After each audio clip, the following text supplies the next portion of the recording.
1460 WVOX. Stay tuned now for the Racing for Heroes radio show with host Brett Morash on 1460 WVOX. All right, Racing for Heroes fans, it's Brett Morash. It is Friday, April 1st. All joking aside, we are on 1460 AM, WVOX.com worldwide, and of course on Facebook Live.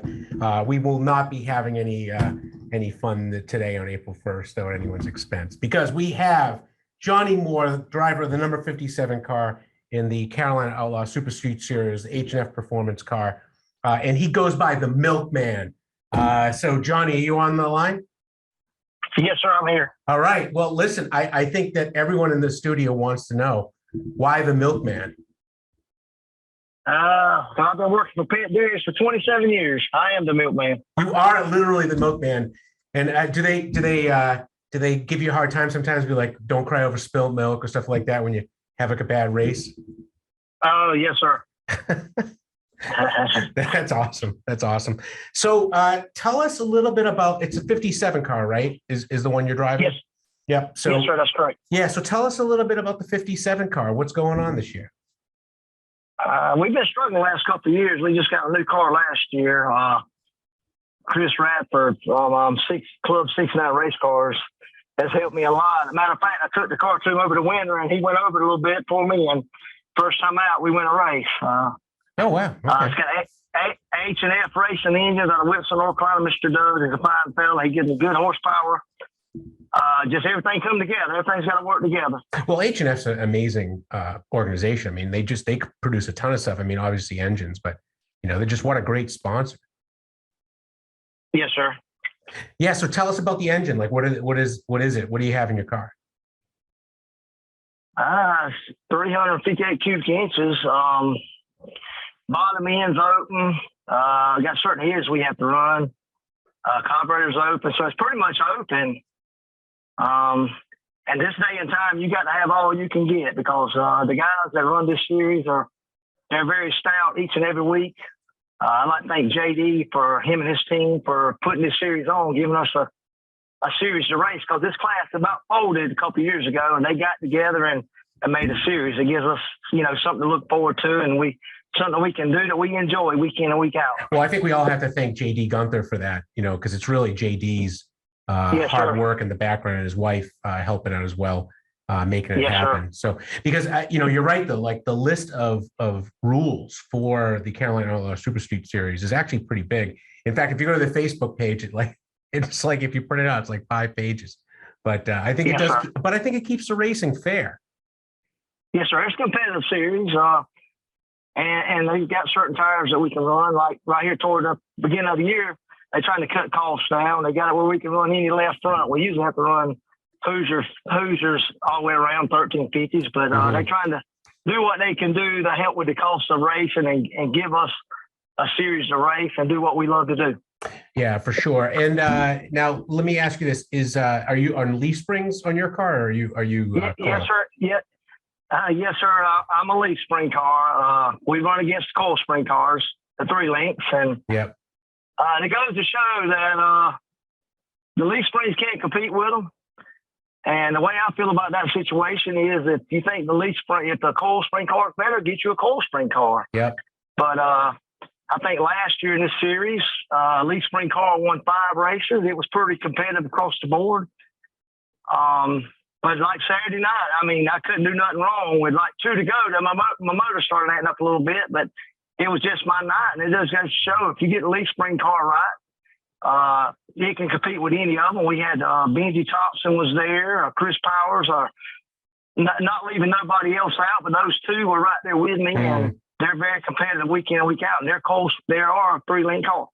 See, and that's where I think that where JD really has it right, with the way the series is set up, where you have the competitiveness kind of regardless of where the cars are. Yes, sir. Yeah. And, that's great. So now you had a number 1 finish. Have you guys raced any more this year, or is it just the first race out of the way? First race out. Yes, sir. First race out. We got one next weekend at Lakeview, South Carolina. Okay. All right. So that's coming up. Yeah. Yes, sir. No, that's great. And April then, the 9th. well, and Lakeview is just a great track. And you know, we have a relationship with them as well as Fayetteville Motor Speedway, right down there in Fayetteville. So, but yeah, so let's talk about your regular job though. So I know we were talking about the milkman before, but like, are you driving like delivery trucks? Is that basically what you're doing? Yes, sir. I'm delivery driver. Yes, sir. And is it a semi or is it like a big 10-wheeler? No, sir. It's a box truck. Oh, Regular boxer. truck. Okay. Yeah, I was going to Yes, ask you about double clutching because I still don't understand how to do that. It makes no sense in my brain. Thank goodness ours are all automatics now, so it makes it a whole lot easier. We're all getting older, right? Yes, sir. Although my daughter wants to learn how to drive a manual, I said, well, you know, maybe we'll get a Jeep or something. She'll like that. No, that's great. Yes, sir. And then, so now, what other cars have you driven? So I saw that you drove go-karts for a really long time. Yes, sir. I drove go-karts for about 10 years and sat in a race car, and I hadn't driven a go-kart since. Only thing go-karts has got over race cars is if you mess up one race, you can redeem yourself in another. But I love racing cars, and it gives me time to spend with my family. For sure. Especially my dad. If it wasn't for my dad, I wouldn't be able to do this. Oh yeah, tell us about that. Yeah, my dad and my mom used to race go-karts. Man, it's probably in the late 70s, late 70s. And dad run a race car. He ran asphalt for a little while. And I think I was age of 31 before I ever sat in a go-kart. Oh, okay. And I did that. Like I said, I did that for 10 years, and I've been racing cars, I think, going on my 11th year. And has it been super streets basically since you've been racing cars? Yes, sir. I jumped right in over my head to start with. We bought a car, and I should have. I feel like I should have started a little bit lower down and come up, but yeah, you know, we jumped right in ahead first, and we've done good with it, and we made some good memories. And like I say, it gives you time to be with your family and do things that you love to do. Now, do you have your family helping out with your car? Are they like gas man, tire man, all that sort of stuff? Yes, sir. It's hard to find somebody that's really dedicated to you when you race, because if you're running bad, everybody wants to help you. I mean, everybody don't want to help you if you're running bad. If you're running good, everybody wants to help you. But yeah, I got a couple of new crew members this year that has come on, and you know, it just gives you support knowing that they're there if you need them, and that means a lot. You can concentrate on what you need to do. Yeah. And, you know, I mean, here at Racing for Heroes, you know, if you look at a lot of our teams, it's kind of like that, where you've got sort of the band of brothers and sisters that are there to really kind of support the driver and support the car. Cause it's really all about mission, right? Like the mission is to get the car on the track. And then once you get there, your mission is to get to the checkered flag. That's right.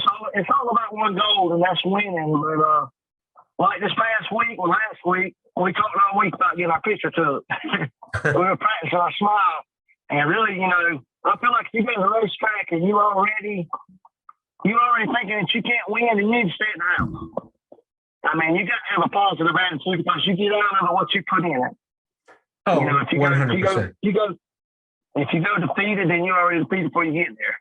Yeah, and I agree with that sentiment. I mean, a lot of this is a kind of a mental mindset. That's right. Yes, sir, it is. And if you're not there, and that's where like the team has to be there, and like you have to be locked on and stuff like that as well. Yes, sir. That's correct. I mean, you got to be focused on what you're doing. You can't. And a lot of times, you know, we be here and yonder, and we let things in our lives affect our abilities of what we can do. And like I say, you got to be focused, and you got to have somebody that you know that's going to be there when you need them and give you that support that you need. Oh, for sure. Hey, so speaking about that, tell us about your sponsors for the last couple minutes of our segment here. We got Forward's Flooring out of Florence, South Carolina. It's a good friend of mine I went to school with. We got O-Ring Carpet and Tile out of Ainer, South Carolina. And I like their slogan. Their slogan is "Lay it to the floor." That's perfect for a race car. And that was total opposite of what you could have done this past Saturday night, because we burned the right rear, but really both tires off the back. You couldn't lay it to the floor. You had to be easy on the throttle. But yeah, Thomas and his crew over there is real good people, and they come on board last year to support me. And then I got Frankie Sanders come on and help me with his air conditioning business, and he's been really a big help too. And then you got pharmacy out of, God, can you think of the name of it? Hometown Pharmacy out of Hayner, South Carolina. They come aboard last year. Johnny Capps and his staff over there, they're good people. I went to school with him, and they come aboard, and they put trust in me, and it's a good way to get your name out there. Oh, for sure. But I think for everyone, but my biggest sponsor is my dad. Oh, that's nice. That's nice. Does he come to all the races? Yes, sir. He's there every step of the way. Oh, that's amazing. That's amazing. Well, listen, I love when I hear like parents and kids and all that are involved. Like that just makes it, for me, most exciting. Yes, sir. It does. Yes, sir. I'd like to send a shout out to Fayetteville Motor Speedway and Dave and his crowd over there for giving us a nice track to race on, a nice facility, and they're real nice people. Like Saturday, like I'm saying, they burned the back tires off, but some things out of their hands. The way the wind was blowing all day, I mean, they did an awesome job. I just want to send a shout out to them too. Oh, well, it's hard, because I was out at Lucas Oil Speedway in Minnesota, and just the amount of prep work that goes into the track, and if the weather's not cooperating, it's just a nightmare. Yes, sir, it is. Yeah, yes, sir. For sure. Well, listen, Johnny, I want to thank you for being on the show. Always fun. When's your next race? Is it Lakeview, right? For Carolina Outlaw Super Street Series? Okay. April the 9th. I want to send out a shout out to all my team members and all my fans. And get your smile face on, because we're gonna go try to get them April the 9th. Awesome. And it's an honor that you got me to be on here. I thank you so much. No, thank you, Johnny. And ladies and gentlemen, that was Johnny Moore from Marion, South Carolina, otherwise known as the Milkman. And hopefully everyone will be crying over his spilled milk, and he'll get another checkered flag here pretty quick. All right. Thanks again, Johnny. Thank you, sir. All right. And ladies and gentlemen, our next guest is our very own Nick Rabenau. He is a former U.S. Army Special Forces Sergeant, and he's one of our Race Appeals board members. But Nick, post-military, did a lot of work in the contracting side of things. And I've been talking to him over the past couple of weeks about what's going on in the Ukraine and sort of the flow of, let's say, volunteers or even contractors going into Ukraine, and kind of the range and functions of what they do. So Nick, I heard you on the line.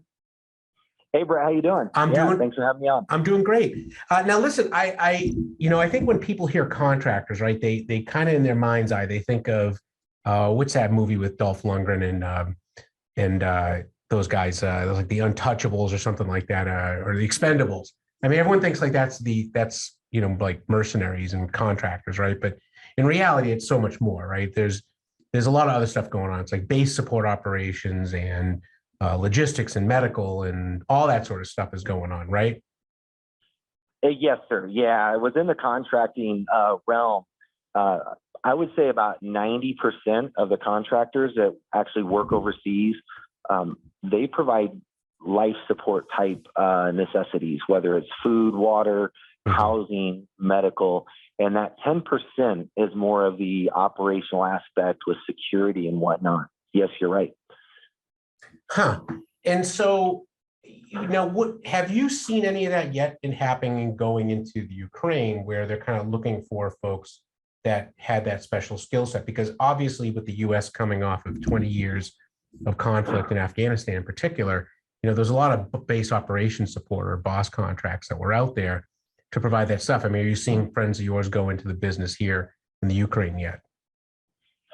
Yes, yeah. And in the Ukraine, it's a little unique because there's actually hardly any government contracts that we know of from the U.S. side that's actually sponsoring this. So a lot of people are attaching themselves to nonprofits and other organizations. And you even see American contractors that are getting involved with the Ukrainian army and signing up for a 1 to 3 year commitment to assist. And that's not something that you don't see in conflict anyway, right? Because like even during the wars in the Balkans, in former Yugoslavia back in the day, you saw that there, right? Where you saw people who were former military going to join one side or the other.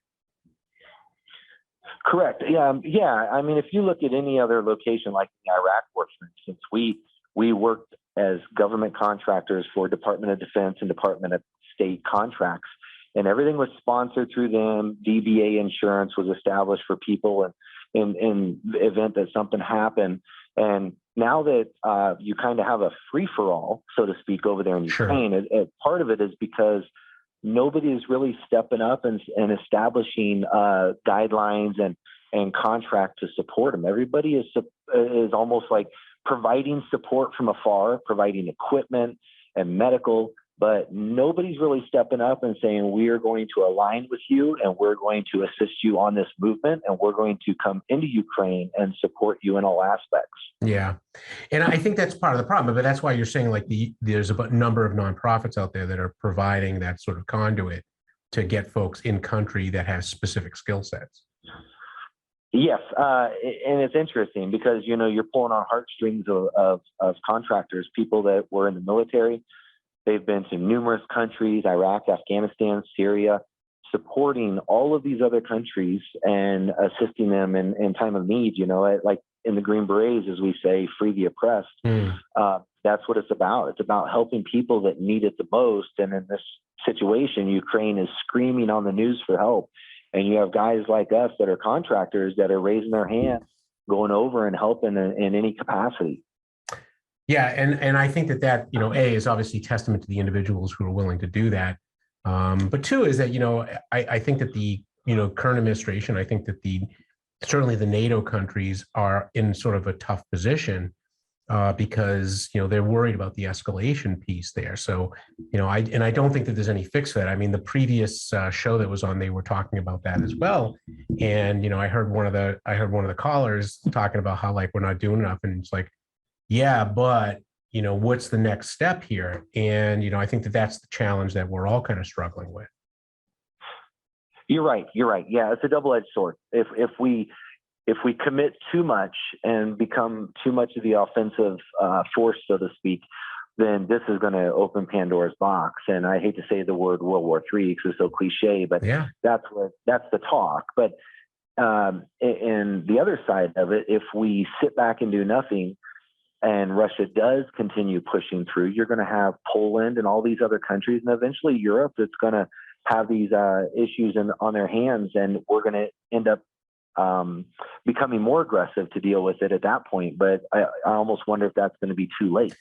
Yeah, it might be. I mean, look, I mean, you've got the NATO. I mean, if Putin's plan was to bring NATO closer together, like check sat, right? I mean, that's, you know, that's pretty clear, right? But at the end of the day, though, it takes a long time to develop competent combat power in militaries, right? Like this isn't something that you grow overnight. You're right. And if you look at, you know, we've had special forces units training Ukrainians for a long time, even Department of State. We have contracts that are training the counterterrorism programs. So and there's been long-standing relationships there. But like you're saying, it's difficult because we have to follow NATO, and NATO ultimately, as you know, is comprised of so many different countries, and everybody has their own agenda and their own angle on this, and we have to align with that as well. And so that's where you find these contractors that look at this and say, okay, this is a freelance opportunity. I can go over and I can provide medical support. I can help with logistics coordination. I can go over and get involved with their army. And so a lot of people, because we have no other real wars going on, they're bored. And they've spent time in Iraq and Afghanistan, and they're sitting at home on their couch watching this on the news. And they said, well, I'm going to go over there. And so they raise some funding and get over. Well, and then, you know, you've got some people that are sort of at the more kinetic end of things, right? You've got like a guy who's older than you, but younger than me, Rob Furlong, a Canadian, who is a world famous sniper who I think it was something on the order of, he has the longest sniper shot in history of 2,430 meters as a confirmed kill out in Afghanistan. I mean, so like you're talking about someone that's, you know, very top end of the business. And from what I've read is he's actually gone there with his spotter that he had in the Canadian military. So you have those things going on as well, something very tactical, but makes a big strategic impact. You're right. Yeah. And I think that that's where a lot of these contractors are looking at this as an opportunity to get involved and be on the front of this, whether it's to make money or whether it's to the better good, so to speak. But I think that guys like that from Canada and other countries, they have a little easier way of getting over there and getting involved without the U.S. government being involved, because on our side we have ITARs and all these other aspects that cause us to pause before we start becoming offensive and sending guys over. Because, as you say, there's a lot of restrictions from the U.S. government side when Americans want to go to a foreign country and fight for their foreign government. Yep. Yeah. Well, and I think that's part that people hand wave. Like I said, the earlier show, they were talking about how this guy didn't want to, he couldn't let go of his life to go fight, but it's okay if other people do. And it's kind of like, hey man, if we have World War III, like everyone's up. This is not a joke. And of course, the battlefield itself is so much more lethal than it's been ever. I think the Javelin missiles that you're seeing, the way the drones have been having strikes on the Russian military. And yes, the Russian military is not the same as the U.S. military, right? They're not, their training is not as good. They have a lot of conscripts. Morale, blah, blah, blah, blah, blah. But at the end of the day, you're still talking about, the lethality on the battlefield and things like that. And I don't think that, the U.S. is coming off a 20-year war is necessarily looking to get into a land war in Europe. No, you're correct. And I think that that's another aspect to this is, as you say, we've been at war for 20 years. It's time to pause. It's time to build up our logistics and training and new soldiers coming in and moving up the ranks and whatnot. And let's face it, the wars take a toll on families. And so there's just so many dynamics to it. Where in the contractor side, the onesies and twosies that have the ability to go over, that can go over and support, that's what they're doing. They're raising their hand. They're going over. They're finding means through Poland and then entering the country from there because they can get the proper credentials. Because it's not just credentials across the board. It's credentials at checkpoints that Ukrainians are setting up. And you think about that. An American that doesn't speak the language is showing up in Poland saying, I want to go help in Ukraine. Right. They cross the border and they don't have vehicles, logistics, weapons. They don't have an interpreter. They don't have medical support. And there's so many things against them. I know that they want to do good and assist, but there's also that huge disconnect of how do you develop that life support package when you're just one person? Right. And I don't think there's an easy answer to that. And this, again, is why these voids are being filled in the light of the U.S. government's are being filled by nonprofits and things like that can help make that happen. You're right. And I think the vast majority is humanitarian efforts, extraction efforts, all defensive postures. I don't think the majority of it is offensive operations supporting Ukrainians against Russians. But I do believe that there is a huge market there for guys like us that have all the experience in the world to go over there and help extract Americans, extract officials, and allow people and their families to come to Poland as a refugee. And also, they're starting to relocate them to other countries as well. Yeah, no, and it's a matter of time before we see that here too, right? But I also think that every person that goes there to help with the humanitarian side of things is also relieving a Ukrainian person to fight at the front lines.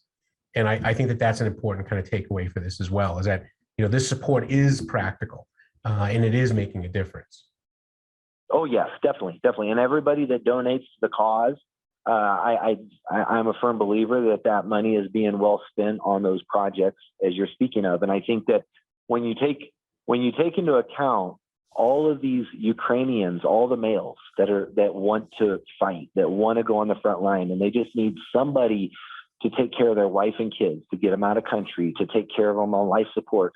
All these Ukrainians are wanting to fight. It's amazing to see everybody unite over there and deal with the Russians. And so now somebody needs to assist with their families. Yeah. No, and I think that is something that you can do in a practical way. It's not enough to show a Ukrainian flag or wear a sunflower sticker, on your shirt and, I support, like that doesn't really do anything practical. But, when you are making a dent by, giving money to a nonprofit that's doing humanitarian service and those sorts of things, especially things like the Red Cross, they're doing God's work. And they're trying to go into Mariupol right now, with a big convoy.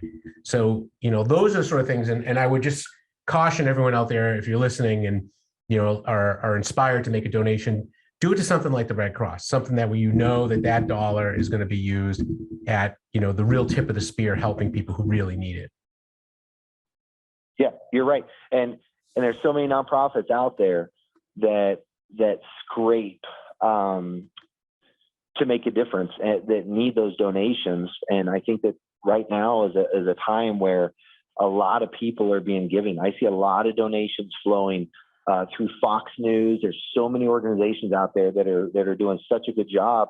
And there's a lot of activity in Ukraine to benefit from it. And I mean, I have friends over there right now that are there on the humanitarian side, and they're telling us that there's so much equipment flowing into Poland to support them. The hard part is getting that equipment into Kyiv and everywhere else that those soldiers actually need it. Yeah, I hear you, Nick.